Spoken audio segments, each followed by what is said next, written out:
Hello and welcome to the Motorcycle Report. My name's Ryan, and if you're like me, you want to know all there is to know about the past, present, and future of the motorcycle world. This is part 3 of a 3-part review of the movie The Flying Dutchman. You can view the first 2 parts on this channel as well. John and Daryl are traveling 3,000 miles by motorcycle with sidecar from Indiana to the Oregon coast. John's 43 and Daryl looks to be in his late 60s.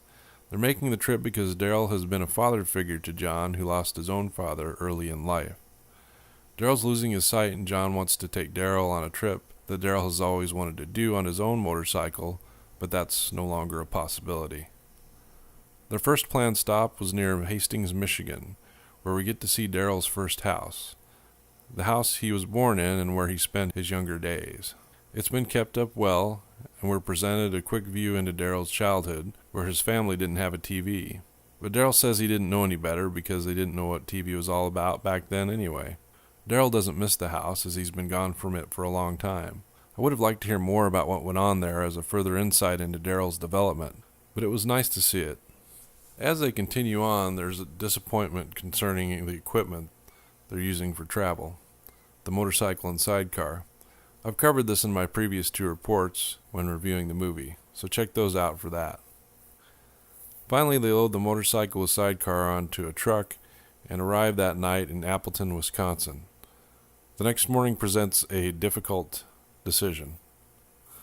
Do they continue on their journey or pack it in and go home? A few phone calls later and John's found a solution. A motorcycle shop several miles down the road will be able to sell them an inexpensive motorcycle, and they'll be able to attach the Janus sidecar to it.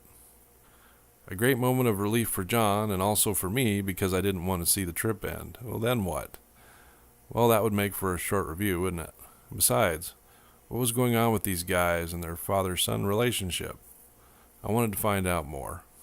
They have a choice once they arrive at the shop between a 650cc bike and a 750cc bike. I imagine the 650 costs them a bit less, as well as the shop telling them it'll be easier to get the sidecar attached to it than it would to the 750. There's a moment of contention over which bike to choose from, and we see up front the way that John and Daryl communicate during this important decision. Of course, either displacement of bike is capable of handling the sidecar over miles, but it seems that neither want to be to blame if things go wrong, as it had been during use of the previous motorcycle. It's a you decide, no, you decide moment. Daryl sees that John is leaning towards the 650, so he agrees on that one as well as the reasons mentioned, less costs and easier to hook up to the sidecar. As John figures out how to get them from Appleton to the motorcycle shop, there's a brief scene that drew me into the movie completely and made me feel the true weight of the story. As I mentioned before, Daryl's sight's getting close to all the way gone. In close-ups, we see Daryl using sockets and wrenches to unfasten the sidecar from the motorcycle to get it ready to attach to their, quote, new motorcycle. Daryl searches out the nuts and bolts on the sidecar rig with his hand and secures the socket head onto what needs to be loosened. He does a good job of this, but it's obviously more difficult for him than someone who could see better to do it. I can't see the oil drain bolt on my bike when I reach underneath it to change the oil. It reminds me of the search I do to find it. But that's just one bolt. And of course the oil filter isn't too hard to find. But Daryl was using a socket on several bolts and couldn't get in close for verification or see them from a distance. A reminder of one of the important reasons why the trip was happening for them. If he couldn't see to do that, he couldn't see much at all. And they were taking advantage of what he could still see while they were enjoying the ride. And there were smiles between them every now and then. Much longer and he may not be able to see those things at all. At one point, John asks Daryl about his eyes, and Daryl doesn't want to talk about it. It seems there's a lot of things that Daryl doesn't want to talk about in the movie, and I might have more of a problem with this if it weren't for John's personality. John's a likable guy, but it seems like he wants to talk about absolutely everything. And that might be in part to do the journey some service by getting Daryl to talk. But Daryl just isn't much of a talker. And it's here that we see a balance that needs to be reached by both men. A communication somewhere in between talking up everything and not talking about anything. There were moments of shared joy between them, and they both seemed pleased, despite it all, to be spending time together. I remember a scene where they borrowed the side-by-side ATV from the motorcycle shop while the shop was putting the sidecar onto the, quote, new motorcycle. They're flying along on an old country road in the ATV with smiles between them, not miles between them. It made me think that might have been a better vehicle to take on their journey. Nah, gotta love motorcycles, no doubt. The 650cc motorcycle that they chose, the one we see at the beginning of the film, looks to be a mid-1980s Yamaha Maxim. The only problem they had with it is that it went through gas a lot quicker than they had anticipated. John mentions, as they're stopped along the side of the highway and he's filling the tank with the reserve gas container that's been riding along on the back of the sidecar, that it was getting about 90 miles to the tank. I'm guessing that without the sidecar or Daryl, it could be getting about twice as many miles. Also, the bike is from the 1980s, and it's likely that motorcycle fuel efficiency has stepped up the miles some over the years since then. They see their share of challenges along the way, no doubt. At one point, they ride through a torrential downpour. They spend their last night on the road in a small, worse-for-wear RV. Daryl's too tired to stay up and chat while John wants to drink some and spend some time in, quote, the hot tub.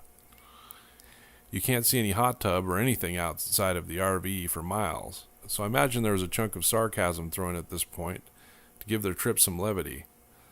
They sleep on a bunk configuration with Daryl on the lower bunk and John on the upper. John can touch the ceiling with a bent elbow while in the top bunk. Nice and snug. Before they go to sleep, John says, "I love you, Daryl." No reply, so he asks if Daryl is going to say anything back. Quiet for a moment, then Daryl says, "Sorry I didn't get into the hot tub with you." Dry, desert-style humor. That's what these guys have going on. And it's funny.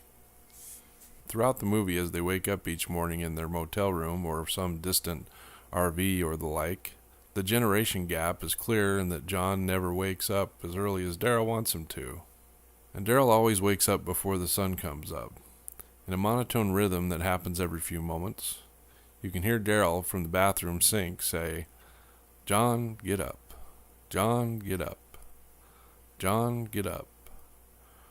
Reminds me of when I was a kid, and one or other of the older men in my family would stand outside my room and say, in a deep voice, "Ryan, wake up. Ryan, wake up." Or in the case of my grandpa Alvin, "Wakey, wakey." After a very cold night in the RV, they set out to their final destination, the beaches of the Oregon coast. And it's here where they've saved the best scene for last. We see the sun setting in the distance and a large rock formation standing out in the water to accentuate it. They park the motorcycle and sidecar nearby on the beach and sit out alone on the sand to talk about the journey's end. They talk about the importance of the trip and what they've learned along the way, something I'll leave to you to discover at the end of the movie. The music was well done throughout, and overall the movie was time well spent, but it's taken me the writing of this 3-part review to really delve into these two men's relationship and find out, in retrospect, what it was all about. I'm glad I took the time. I did notice in the end credits that they didn't give any thank you note to Yamaha. Come on, guys, you could have given the bike a bit more love. 1980s Yamaha Maxim. Maybe not the best on fuel, but it was reliable for them. Anyway, that ends this report. If you like this video and you want to hear more, go ahead and click the subscribe button. Links to part 1 and 2 of the movie review of The Last Dutchman are in the description below. Thank you, and I'll talk to you soon.